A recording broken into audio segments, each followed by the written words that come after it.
Shalom saudara, haleluya, selamat datang ke siri Renungan Surat Korintus yang pertama.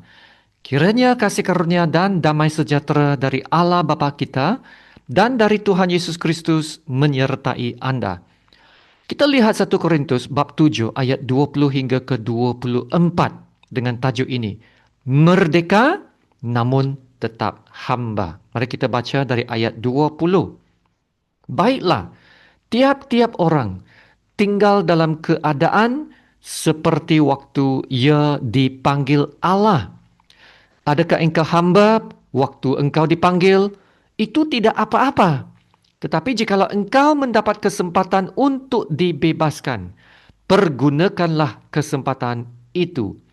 Sebab seorang hamba yang dipanggil oleh Tuhan dalam pelayanannya adalah orang bebas milik Tuhan. Demikian pula orang bebas yang dipanggil Kristus adalah hambanya. Kamu telah dibeli dan harganya telah lunas dibayar. Karena itu, janganlah kamu menjadi hamba manusia. Saudara-saudara, hendaklah tiap-tiap orang tinggal di hadapan Allah dalam keadaan seperti pada waktu ia dipanggil. Demikianlah firman Tuhan. Dalam bahagian ini, Paulus meneruskan penekanannya tentang satu prinsip penting, yaitu tetap tinggal dalam keadaan seperti pada waktu kita dipanggil. Nah, prinsip ini bukan disebut sekali sahaja, tetapi ditegaskan tiga kali ya, dalam ayat 17, 20 dan 24. Mengapa? Kerana orang menyangka mereka perlu mengubah status luaran untuk menjadi lebih rohani.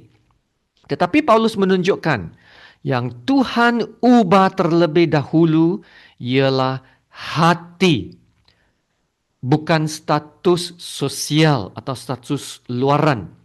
Ya, yang penting bukan ubah status luaran, tetapi bagaimana hidup kita memuliakan Tuhan dalam keadaan kita sekarang.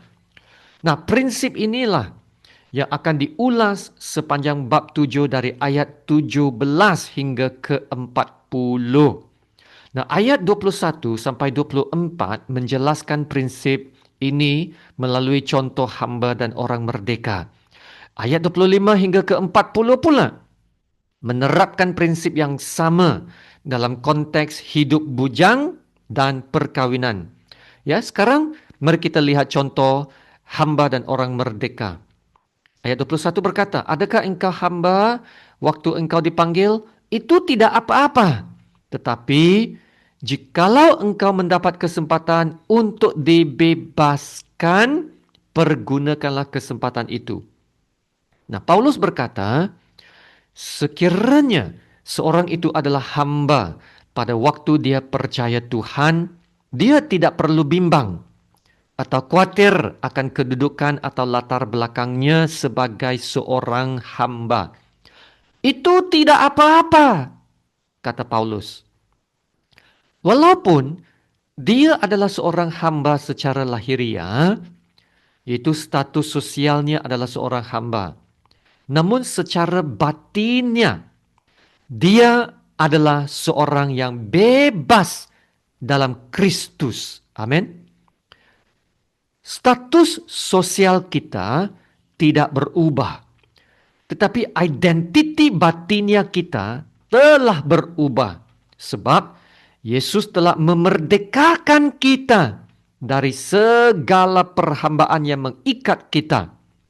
Itu yang lebih penting, yaitu Yesus telah memerdekakan kita dari hukum dosa dan hukum maut. Kita adalah orang-orang yang merdeka dalam Kristus. Kita bukan lagi hamba dosa, tetapi telah diangkat menjadi anak-anak Allah. Saudara, walaupun kita telah merdeka, ayat 22 mengatakan kita adalah milik Allah. Ya, bebas namun milik Allah. Kita telah dibebaskan dari segala perhambaan yang mengikat kita. Tetapi kita adalah hamba-hamba Allah, supaya kita diikat kepada Yesus Kristus, ya, dan bukan kepada dunia. Ayat 23 berkata, kamu telah dibeli dan harganya telah lunas dibayar. Karena itu, janganlah kamu menjadi hamba manusia, ya. Janganlah kamu menjadi hamba manusia. Ya, maksudnya, walaupun secara lahiriah kita masih adalah hamba abdi manusia, kita tidak perlu lagi rasa tergugat atau tertekan dengan status sosial ini.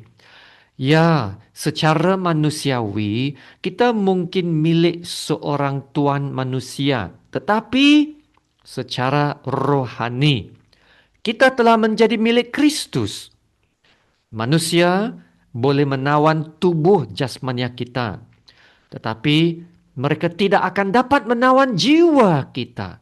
Jiwa kita telah menjadi milik Kristus. Amin. Dan tidak ada sesiapa pun yang dapat merebut kita dari tangan Tuhan Yesus yang telah selamatkan kita. Haleluya. Jadi, bagaimana pula dengan pekerjaan seseorang itu sebagai hamba abdi?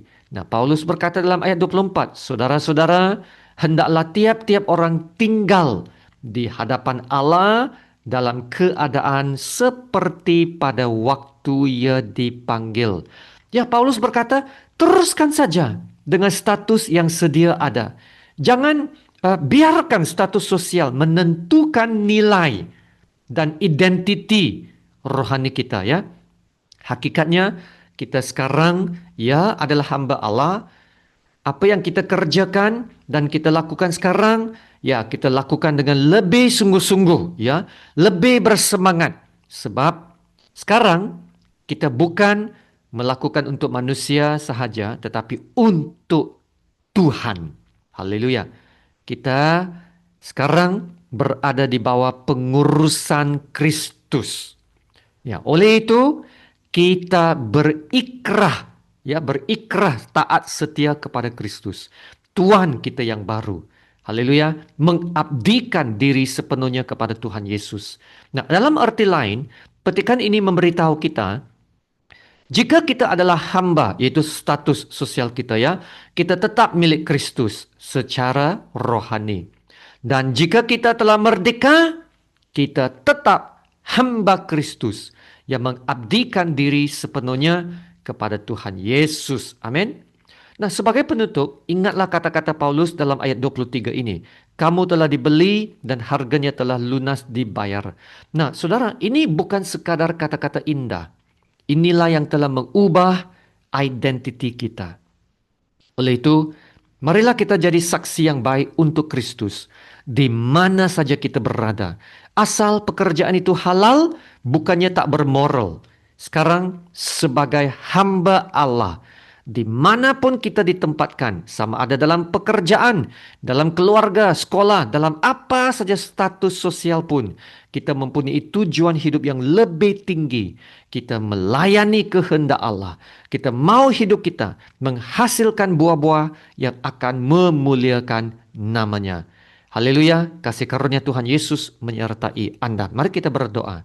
Bapa kami yang di surga, Allah Bapa kami yang kami sembah maha tinggi dan maha mulia. Terima kasih Bapa untuk firman-Mu. Terima kasih Bapa, kami telah ditebus dengan bayaran harga yang paling tinggi, yaitu pengorbanan Yesus di kayu salib. Kami bersyukur, kami telah dimerdekakan sepenuhnya. Bukan lagi hamba dosa dan hamba maut.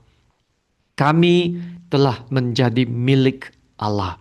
Ya Bapa, ini seharusnya mendorong kami untuk hidup dalam penyerahan yang sepenuh kepada Kristus dan menjadi saksi Kristus yang baik. Dan karena itu ya Bapa, tolong kami untuk hidup dalam ketaatan yang berkenan kepada Bapa dan setia kepada Tuhan Yesus. Haleluya, terima kasih Bapa. Dalam nama Tuhan Yesus yang termulia, kami berdoa dan ucap syukur. Amin.